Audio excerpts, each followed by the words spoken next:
Hello， 各位好，我是 Revision Lab 修整所的阿修，歡迎來到我的頻道。今天我們要來探討一個非常特別，甚至可以說是顛覆我們常識的主題。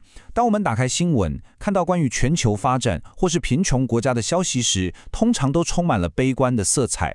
我們常常覺得消滅貧窮就像是一個填不滿的無底洞，對吧？但是其實，在過去的這幾十年裡，改變已經悄悄發生了。我們今天將會深入拆解，專家們究竟是如何透過破解創新經濟學，也就是利用一套全新的經濟誘因機制，在全世界默默拯救了無數的生命，並且徹底翻轉了全球發展的軌跡。重點來了，這不是什麼道德勸說，這是一場精密的經濟學實戰。簡單整理一下剛剛的內容，我們今天會快速走過6個核心觀念。第一是全球發展的繁榮期，第二是科技如何改變一切，第三是探討研發市場的失靈，第四是破解專利困境的方法，第五是用一個真實的新生兒敗血症案例來印證，最後第6點，我們來聊聊人工智慧與未來的關聯。好，我們馬上進入第一部分，全球發展的繁榮期。我們要來看看數據揭示的真實成功。首先，我們必須徹底推翻一個常見的迷思：全球貧窮絕對不是一個無法解決的黑洞。事實上，如果我們把時間軸拉長來看，過去25年裡，全球在消除貧窮這個領域取得了戲劇性而且可以精確量化的巨大成功。根據各項統計資料顯示，自從西元2000年以來，我們見證了極端貧窮人口數量的急劇下降，兒童死亡率也出現了非常顯著的縮減。接下來這點超級重要，全球被歸類為低所得的國家數量竟然從原本的64個大幅度驟降到只剩下25個。這代表什麼意思呢？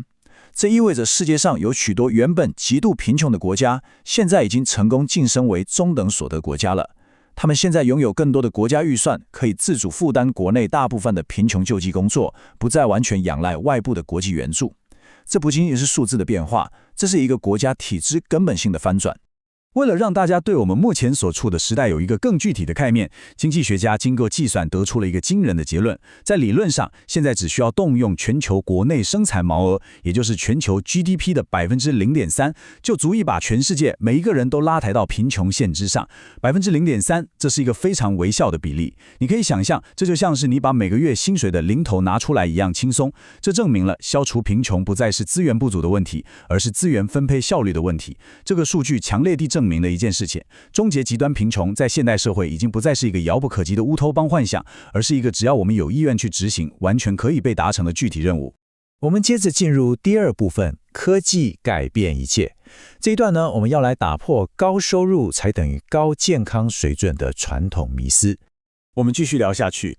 既然過去幾十年取得了這麼巨大的成功，我們就必須追問，究竟是什麼因素推動了這一切？難道僅僅是因為各國人民的收入增加了嗎？其實並不然。我們來進行一個非常震撼的跨時代對比。根據資料顯示，2024年的越南國民平均壽命竟然與1985年的意大利完全相同。但是，如果我們去對比國民所得，現代越南的收入水準其實只有1985年意大利的65%而已。這是一個非常反直覺的現象。為什麼在收入相對較低的情況下，越南卻能達到與當年已開發國家相同的健康水準呢？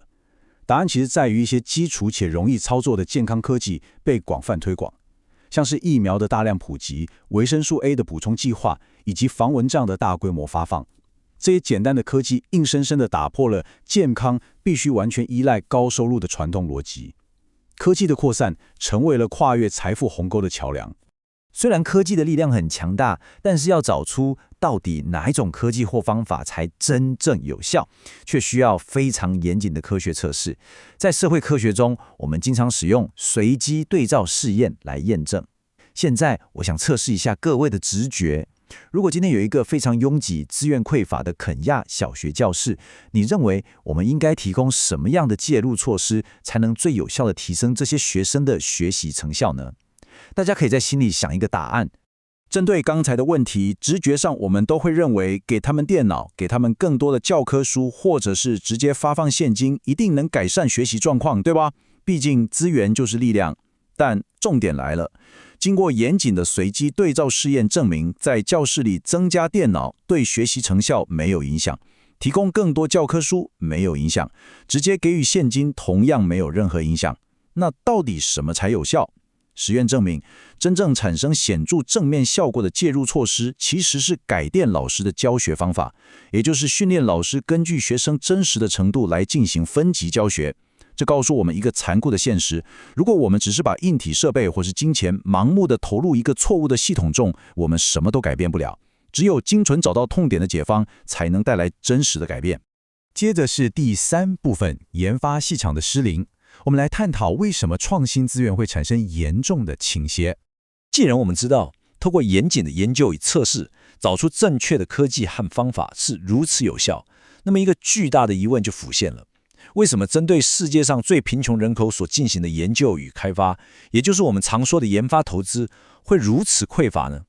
我們來拆解一下全球研發資金的流向，有数據精準地描繪了市場失靈的樣貌。目前全球高達 63% 的研發投資全部集中在富裕國家， 27% 的研發投資發生在中國，而世界上所有其他國家加總起來只分到了可憐的 10%。這代表着主導人類未來的創新資源幾乎完全忽略了那些最需要被解決的底層問題。這不是科學家的問題，這是資本市場結構性的缺陷。這種系統性的失靈，把許多有抱負的創新者困在了死胡同裡。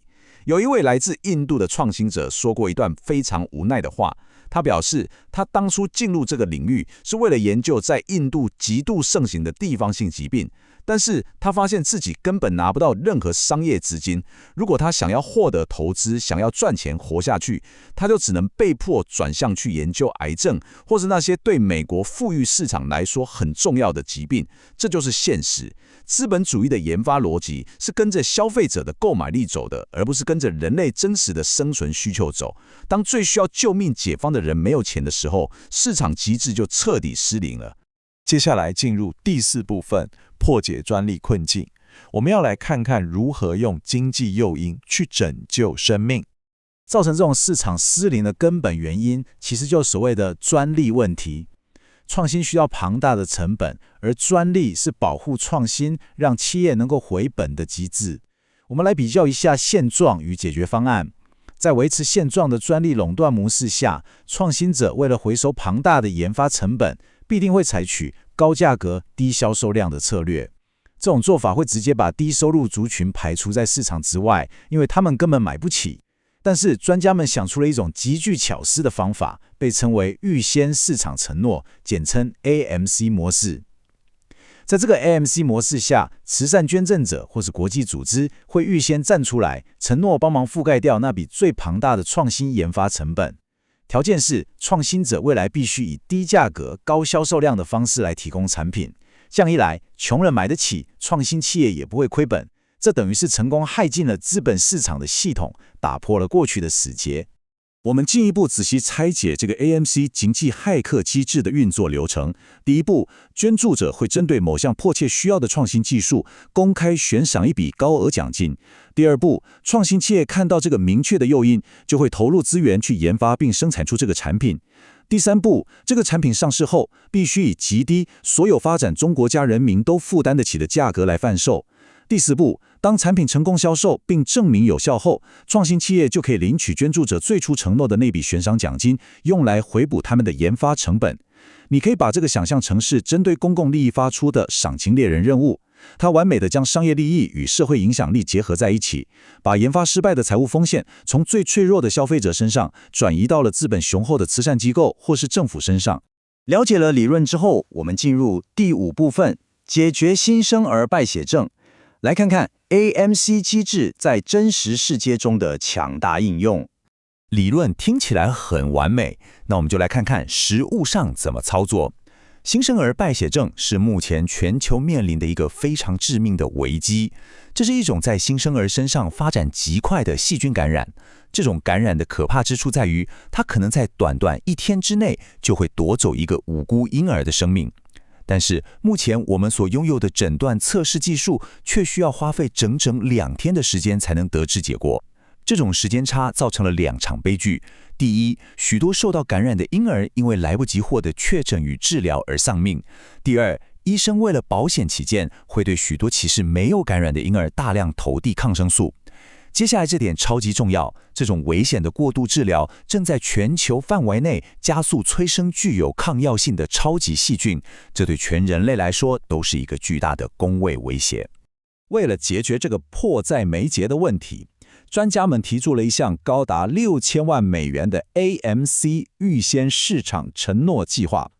這筆龐大的資金將作為強大的拉力機制，專門用來獎勵那些能夠發明出快速診斷工具的創新者。而且這個工具還必須是專門為印度、奈及利亞或南非等國家的基層診所量身打造的。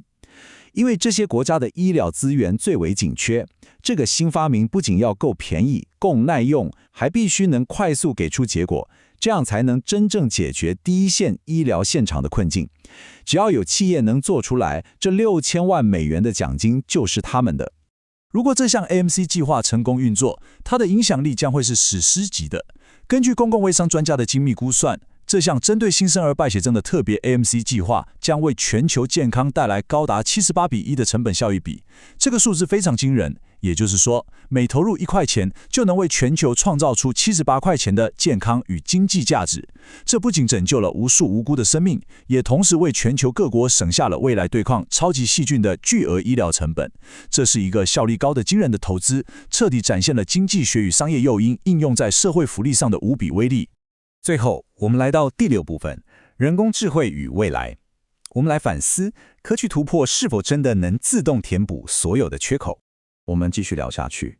現在科技發展一日千里，隨着 AI 技術的爆發，很多人都在想，人工智慧會不會自動幫我們填補這個創新的巨大缺口呢？確實人工智慧展現了驚人的潛力，它能夠大幅度降低發現新藥物或是培育新農作物種子的初期研發成本。很多人樂觀地認為，只要大企業利用 AI 找出配方，然後免費公開這些專利，全球發展的問題就自動解決了。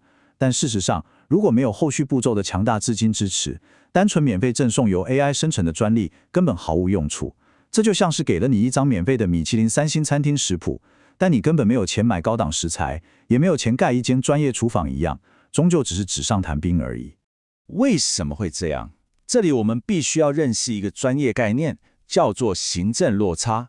這是一個極度昂貴、繁瑣，而且絕對必要的過渡階段。你要知道，即使你手上有了一個免費的 AI 專利，你依然需要把這個藥物推進漫長且耗資巨大的臨床試驗。你還必須一個國家接着一個國家去申請法規許可。最後，你還要建立全球的行銷與物流配送網絡。如果沒有明確的財務誘因，根本沒有任何企業會願意承擔這些數以億計的成本，去把免費的 AI 發現變成發展中國家人民手上真實的那顆藥丸。這就是理想與現實的巨大鴻溝。總結來說，我們目前來到了一個關鍵的十字路口。人工智慧的確正在讓科學發現的成本變得前所未有的低廉。但我們真正該問的問題是，我們是否願意承擔起責任，將強大的 AI 技術與像是 AMC 這樣充滿智慧的經濟誘因機制完美結合起來？我們是否能建立起一個完整的商業生態系，確保這些偉大的科技突破不再只服務金字塔頂端的人，而是能真正送到這個世界上最貧窮、最需要幫助的那一半人口手中？這考驗的不僅是我們的科技實力，更是我們設計經濟體系的智慧與決心。最後總結今天的3大重點：第一，全球發展已經取得巨大進展，消滅極端貧窮不再是空談。第二，因為研發資源的市場失靈，我們必須仰賴 AMC 預先市場承諾等經濟機制來引導資本解決底層危機。第三， AI 雖然降低了發現的門檻，但唯有搭配正確的財務誘因，才能跨越執行落差，產生真實的改變。總結一下今天的重點：極端貧窮的解方不再是單純的道德呼籲，而是透過 AMC 等經濟機制，結合 AI 技術，精準引導資本市場的務實工程。唯有將商業誘因與社會需求對齊，科技才能真正成為改變世界的力量。今天的內容就到這邊。如果你覺得這集有幫助，記得馬上點讚、加訂閱、加開啟小鈴鐺。我們正在衝訂閱，需要你的支持。我是阿修，我們下次見，拜拜。